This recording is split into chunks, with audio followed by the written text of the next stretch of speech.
9장 4절과 5절의 말씀입니다. 구약성경 275쪽의 말씀, 신명기 9장 4절과 5절의 말씀 제가 봉독해 올립니다. 내 하나님 여호와께서 그들을 내 앞에서 쫓아내신 후에 내가 심중에 이르기를 내 공의로움으로 말미암아 여호와께서 나를 이 땅으로 인도하여 들여서 그것을 차지하게 하셨다 하지 말라. 이 민족들이 악함으로 말미암아 여호와께서 그들을 내 앞에서 쫓아내심이니라. 내가 가서 그 땅을 차지함은 내 공의로 말미암도 아니며 내 마음이 정직함으로 말미암도 아니요 이 민족들이 악함으로 말미암아 내 하나님 여호와께서 그들을 내 앞에서 쫓아내심이라. 여호와께서 이같이 하심은 내 조상 아브라함과 이삭과 야곱에게 하신 맹세를 이루려 하심이니라. 아멘. 오늘 이 말씀 가지고 자기 공의에 갇힌 자, 자기 공의에 갇힌 자라는 제목으로 함께 말씀을 나누기를 원합니다. 이 하나님께서 우리 가운데 주시고자 하시는 의로움이라고 하는 이것, 공의라고 하기도 하고 의로움이라고 하는 것은 이 상대적인 것이 아니에요. 오늘 하나님께서 우리 가운데 원하시는 이 공의라고 하는 것은 남들보다 좀 낫다, 내가 저 사람보다는 좀 낫다, 이런 상대적인 공의로움이 아니고 하나님이 우리 가운데 원하시는 공의라고 하는 것은, 의로움이라고 하는 것은 절대적인 것이에요.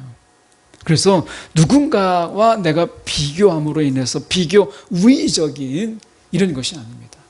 어쩌면 우리는 세상보다 조금 낫다라고 하는 것에 만족하지 못하는 것은, 하나님이 우리 가운데 원하시는 공의라고 하는 것은 기준이 예수 그리스도의 그 의로움이에요. 그분의 공의를 원하는 거지, 우리가 세상에 내가 저 사람보다 낫습니다, 내가 저 사람보다는 좀 착해요, 그것으로 천국 가는 거 아니고 그것으로 인해서 우리가 구원받는 거 아닙니다.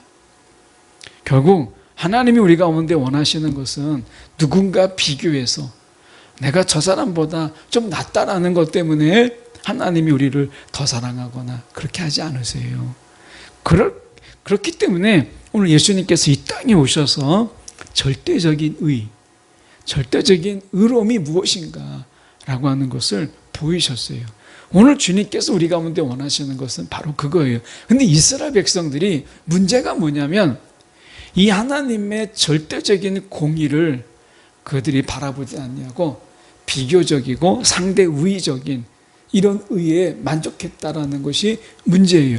이스라엘 백성들은 적어도 가나안 족속보다는 낫다, 이런 비교 우위 때문에, 이 비교 우월의식 때문에 그들은 하나님의 진노를 당한 백성입니다.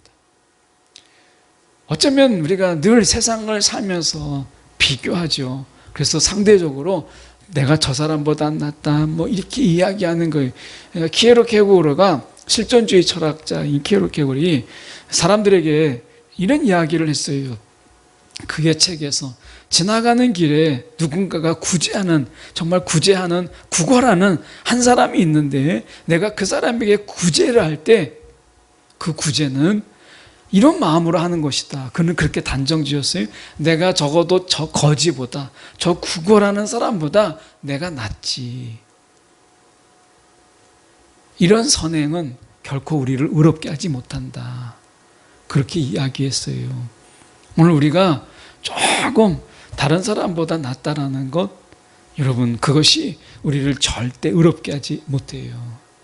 오히려 그런 자만과 그런 비교의 우월의식이 우리를 더 교만하게 할 뿐이요, 우리를 더 죄악 가운데 더 깊이 수렁으로 던질 뿐이지, 그것이 우리를 결코 의롭게 하지 못해요. 이스라엘 백성들이 지금 착각하고 있는 것이 바로 그 부분인데요, 4절의 말씀을 보십시오. 내 하나님 여호와께서 그들을 내 앞에서 쫓아내신 후에, 이렇게 돼 있어요. 하나님께서 그들을 쫓아내셨다고 말씀해요. 이 쫓아내신 이가 누구냐? 지금 가나안 족속을 하나님께서 쫓아내셨다고 하는데, 지금 모세가 분명히 9장을 통해서 말씀하시려고 하는 것이 무엇이냐면, 너희가 가나안 땅에 들어가도 겸손을 잃지 마라. 그 겸손의 이유가 무엇이냐면 너희가 가나안 족속을 쫓아낸 것이 아니라 하나님께서 그 약속을 이루시기 위해서 가나안 족속을 쫓아낸 것이지 너희가 가나안 족속을 쫓아낸 것이 아니다 라고 하는 거예요. 우리는 가끔 이 자기 공로, 자기 공의에 빠져요. 그래서 자꾸 자기 공로의 사상에 빠집니다. 그래서 내가 뭘 했다, 내가 세상에 살면서 내가 적어도 이거는 했다, 이렇게 말하고 싶어 하죠. 그런데 사도 바울이 얼마나 신앙생활을, 선교를 열심히 하고 사도 바울이 얼마나 부지런하게 살았어요. 그의 서신서에도 그의 부지런함이 너무 잘 드러나잖아요. 그런데 사도 바울은 그 평생에 그렇게 헌신적이고 그렇게 사명에 투철하고 그렇게 열심히 부지런하게 살았어도 그의 마지막은 십자가 자랑, 그거 외에는 아무것도 없었어요. 그 십자가 자랑이 또 하나 있다면 자기의 몸을 자랑했어요. 오늘 우리가 믿음을 자랑한다라고 하는 것은요, 우리의 몸을 자랑하는 거예요. 사도 바울이 몸을 자랑했다라는 게 뭐겠어요? 몸은 우리의 삶을 그대로 보여줘요. 농부가 농사를 짓잖아요. 그러면 그의 손을 보면 알 수 있어요. 그의 손이 사방에 굳은 살이 그대로 있고요, 그 손에 찢기고 갈라진 그 손이 그 삶을 증명하는 거예요. 우리의 몸이, 우리의 말이 아니라 우리의 몸이 우리의 삶을 증거하고 증명하는 거예요. 우리의 몸이. 그러니까 농부의 손을 보면 그 손길에서 다 묻어나잖아요. 우리가 지금은 워드로 이렇게 컴퓨터로 이렇게 쓰지만 어떤 작가들은 고집스럽게도 지금도 원고지를 우리가 손으로 쓰는 분들이 있어요. 그분들의 손을 보시면 이 굳은 살이, 늘 펜을 붙잡기 때문에 굳은 살이 비어 있어요. 그 굳은 살이, 그 손이 그의 삶을 말하는 거예요. 예수님의 그 삶을 말하는 게 뭐겠어요? 나중에 우리가 예수님께서, 도마가 믿지 못하잖아요. 부활하신 예수를 그가 믿지 못해요. 그래서 예수님의 그 몸, 창에 찢기고 못 박힌 그 몸이 예수님을 말하잖아요. 그 몸이 말하는 거예요. 오늘 사도 바울은 그 몸으로 말했어요. 예수의 흔적이 있다. 내가 예수의 흔적을 가지고 있다 라고 말하잖아요. 오늘 우리의 말이 아닌, 신앙은 말이 아닌 우리의 몸이 그것을 말하는 거예요.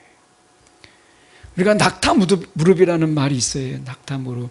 낙타는 우리가 굽었다가 일어섰다니까 낙타의 그 무릎이 그 막 굳은 살이 배어 있잖아요.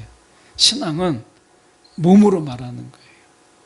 우리가 무릎 꿇고 기도하다 보면 우리 안에서 우리가 직업병이 있는 것처럼 우리 안에 신앙의 흔적이 남게 되어 있어요. 그래서 어떤 분들은 낙타 무릎처럼 그 무릎이 늘 하나님께만 기도함으로 인해서 그 무릎이 낙타 무릎처럼 되어 있는 분도 있고요. 어떤 분들은 우리가 과거에 우리 앞선 선배들의 목사님들을 보면 막 통성으로 기도해서 막 목이 쉬고 목이 갈라지고 하는 그 몸이 그의 신앙을 이야기했던 때가 있었어요.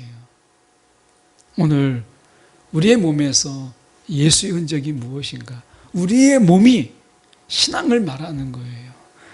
말씀에 다시 돌아가서 보면 그들이 이렇게 이야기했잖아요. 하나님께서 그들을 그 앞에서 쫓아내셨는데 속으로 그들이 생각하기를 뭐라고 생각하냐면 내 공의로움, 내 의로움 때문에 하나님께서 나를 이 땅에 들어가게 하셨구나. 내 공로예요.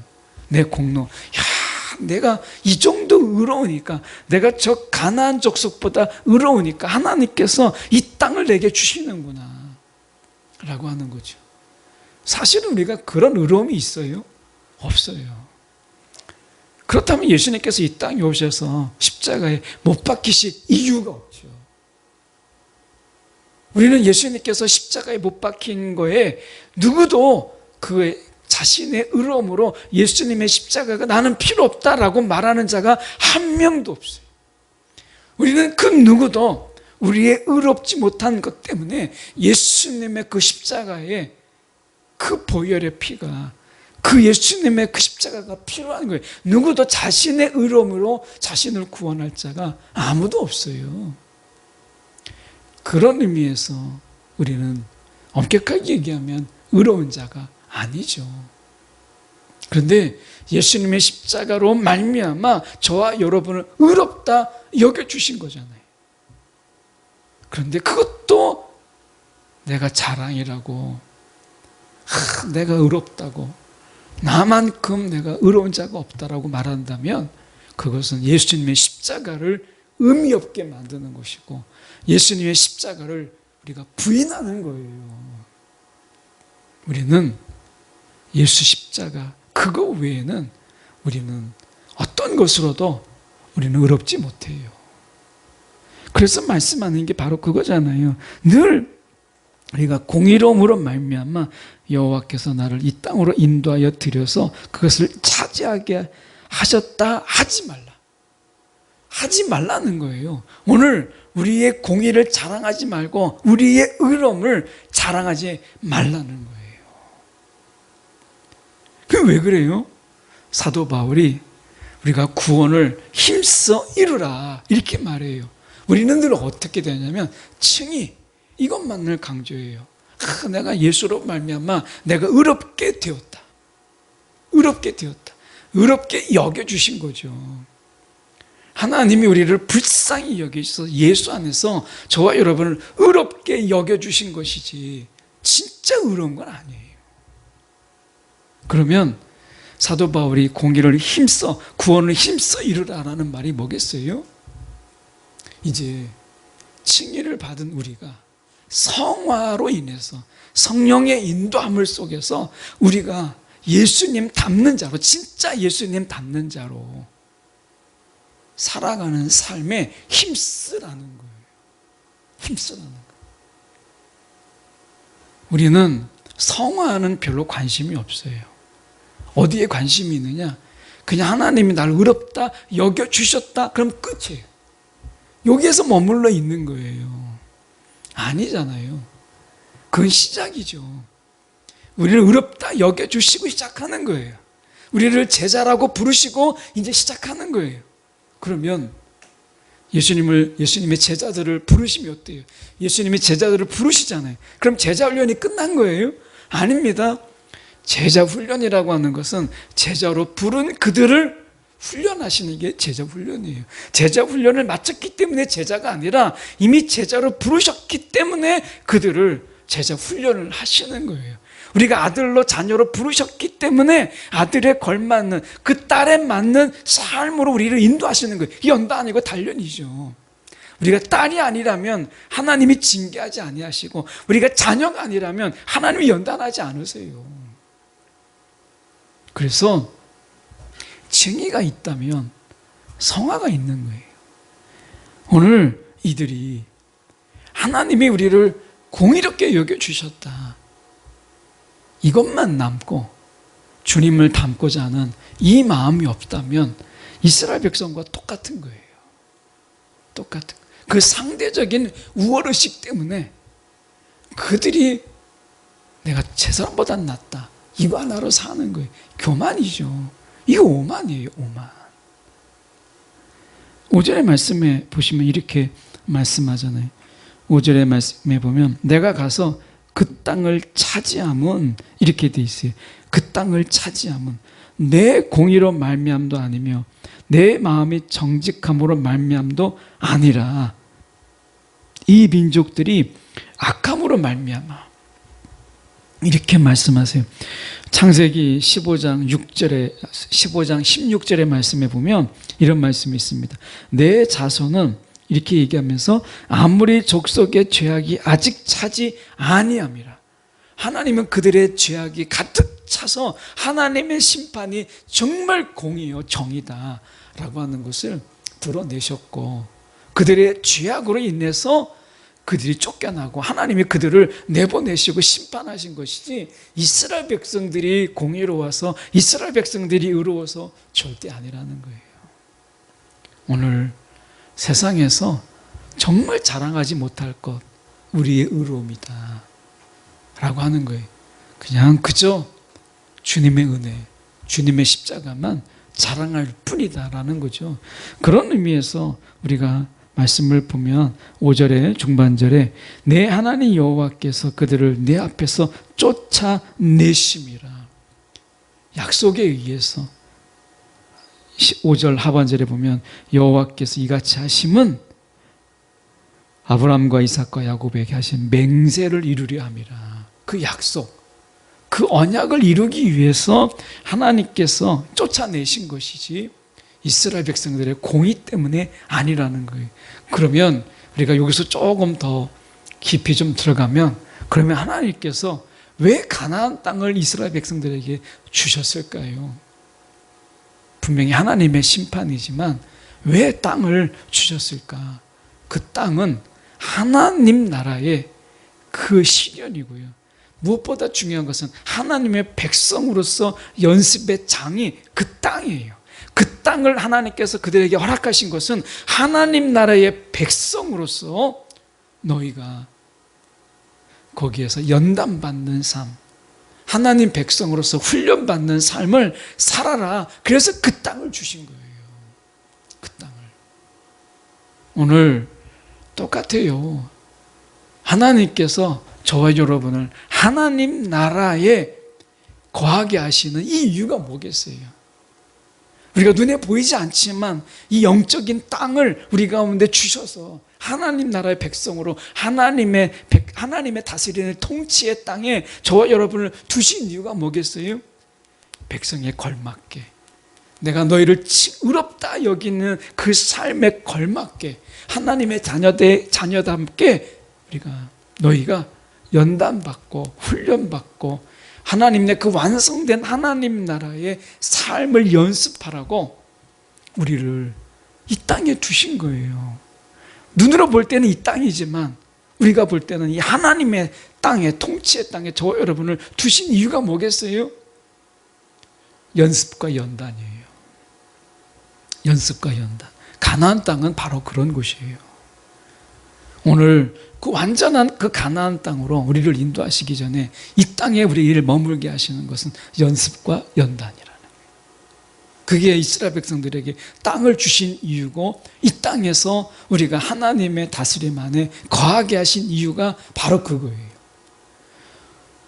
우리가 군인들이 이제 훈련소에 이렇게 가면 신병훈련소에 가거나 자대에 배치되면 그러면 신병훈련소 끝나면 그러면 자대에 가면 훈련이 없냐? 아닙니다. 자대에 가면 또 훈련이 많아요. 그 군인으로서 제대하기 전까지는 계속해서 훈련이 있어요. 때가 되면 유격이 있고요. 때가 되면 행군이 있고 신병훈련소 끝나면 다 끝난 것 같은데 그렇지 않습니다.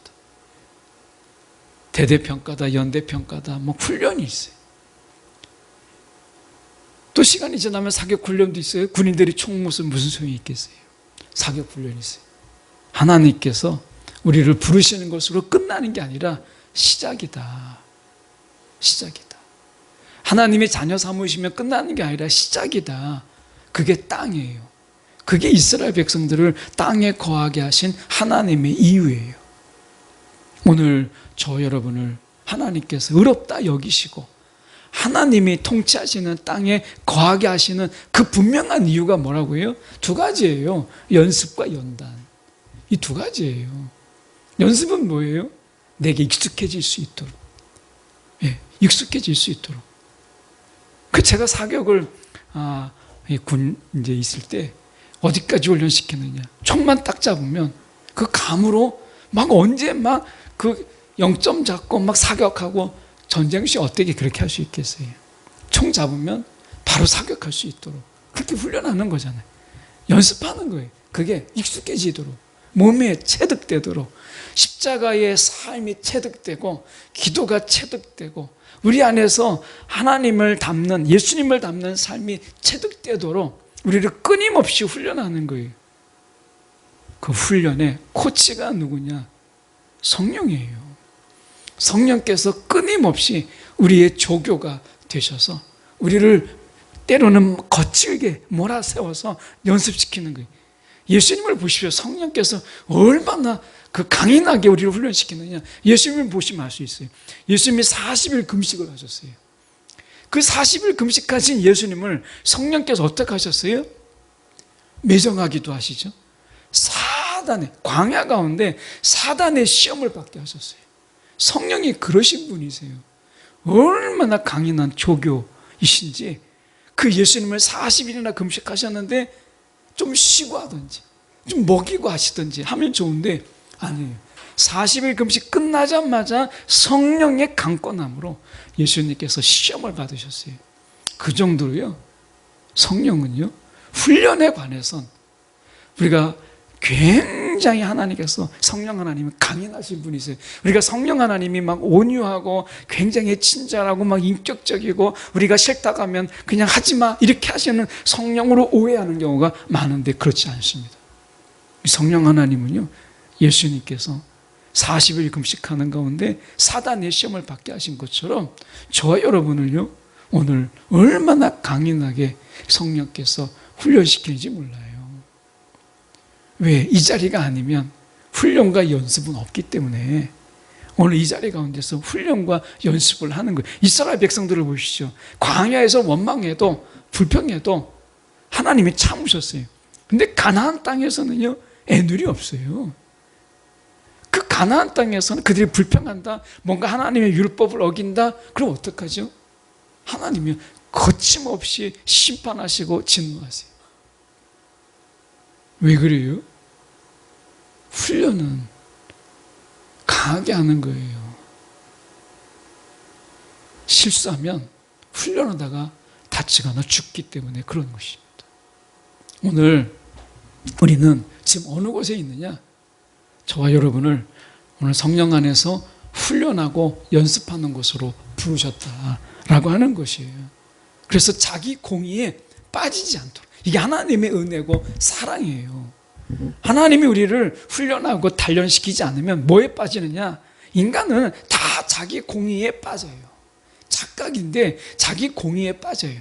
나만큼 착한 사람이 어디 있고 나만큼 신앙생활 잘하는 사람이 있으면 나와보라고 그래. 이게 인간의 본성이에요. 제가 필리핀에 가서 전도하니까 한 할머니가 그렇게 이야기하잖아요. 자기는 천국 간다는 거예요. 예수 안 믿는데 자기는 천국 간다는 거예요. 그 자신감은 어디서 나와요? 나만큼 평생 연세가 높으신 분이신데 그분은 너무 자신 있었어요. 나만큼 평생에 남에게 해를 끼치지 않고 착하게 사는 사람이 있으면 나와보라고 해. 그거였어요. 인간의 이게 본성이에요. 이스라엘 백성들만 자기 공의에 빠지고 자기 공의의 착각에 빠진 것 같이 보이지만 아닙니다. 우리 모두가 이런 착각과 이런 오만과 자만 속에서 살아가요. 아마 우리 내면 속에 오늘 주님의 십자가가 아니라면 우리는 이런 생각하고 살 거예요. 야, 인생을 살아봤지만 정말 나처럼 착한 이 사람 어디 있으면 나와보라고 그래.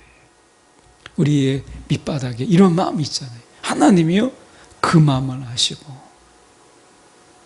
그 마음을 걷어낸 훈련과 단련을 하시는 거예요. 오늘 하나님께서 우리 가운데 말씀하시는 것이 바로 그겁니다. 이 땅 하나님의 통치의 영역에 세상에 속해 있던 우리를 하나님 나라로 옮기셔서 살게 하신 이유 단 하나, 하나님의 요구를 우리가 기쁨으로 받아들이는 이 연습, 훈련을 행하시기 위해서 그런 거예요. 성령의 요구에 내가 여기 있나이다. 여기까지. 성령의 요청에 주님, 내가 여기 있나이다. 나를 사용하여 주옵소서. 여기까지 우리를 인도하시기 위해서 끊임없이 주님께서 단련하시고요. 엄하게 그리고 거칠게 우리를 몰아세우기도 하시는 거예요. 오늘 강인한 군인은 훈련으로 되는 거지 저절로 되지 않습니다. 오늘 하나님께서 저와 여러분을 오늘도 성령 안에서 이 하나님이 통치하시는 이 땅에서 성령이 우리를 거칠게 우리를 몰아세울지라도 그게 사랑이다. 우리 가운데 그것이 은혜다 라고 하는 것. 우리가 생각하는 은혜, 하나님이 선물 주시고 부드럽게 사랑을 베푸시고 내가 너를 사랑한다, 이것만 은혜로 여기지 말고 우리를 거칠게 몰아세우는 그 자체가 얼마나 큰 은혜인지를 기억하는 저와 여러분이 되기를 간절히 소망합니다. 기도하겠습니다.